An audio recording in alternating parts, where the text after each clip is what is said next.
I'm Dr. Warren Hyer. I'm a consultant paediatrician and consultant paediatric gastroenterologist in North London.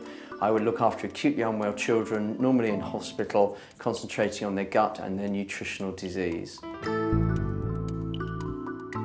I need to know that they're confident, they need to show that they're confident, they know what they want out of the job, and they are keen to get the job. They have to have a degree of hunger, and that should be tangible in the interview. They've got to give me early eye contact so that I know that they're confident that they're not only right for the post, but they can do the job when they start the post. Almost all candidates are going to be asked about their background and their previous training, so that they have to be able to compress their story of their training before to 90 seconds, and that's got to be slick and clear. They all know they're going to be asked firstly to recount their training previously, both about the university, their own qualities and what post they've done before. They may be asked political questions about health services, the organisation of that particular team they're joining. They may be asked about why they want that particular career path. They have to know the answers to that, and to fumble on the easy questions perilously puts them at failing the interview on the more complex questions.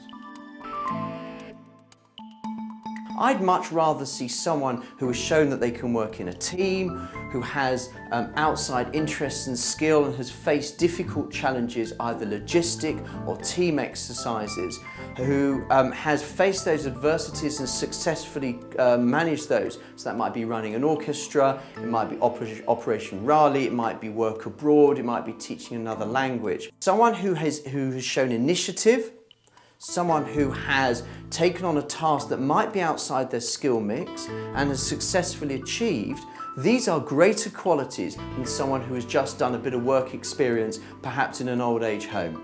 So the work experience is not as important as experiences that change you as a person, make you a better team player, potentially more compassionate and more understanding.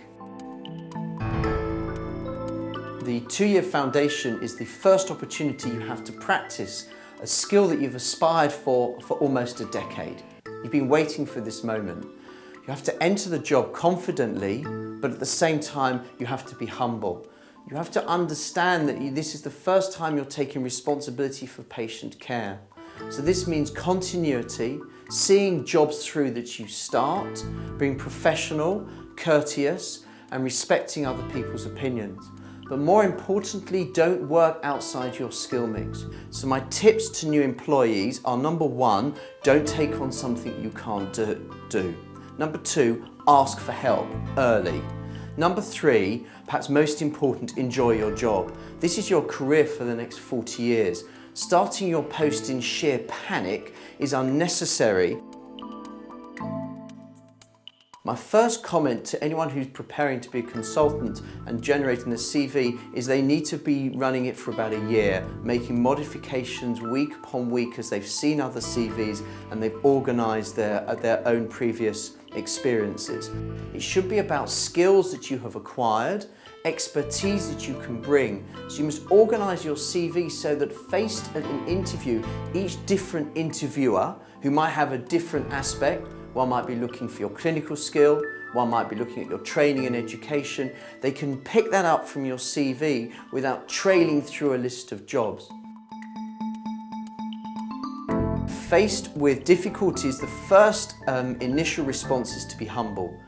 It is quite possible that we are responsible for the difficulties within the team, and we have to see the issue from the other person's perspective. That is critical. And then you have to resolve the issue. Unmet issues, grumbling, I can't work with this person, I disagree with what they say, making slanderous comments divides the team and ultimately will backfire upon you. You have to understand that others don't work the way you do, may work better. And if you understand others and are humble, then these are resolvable, but never leave these issues unmet.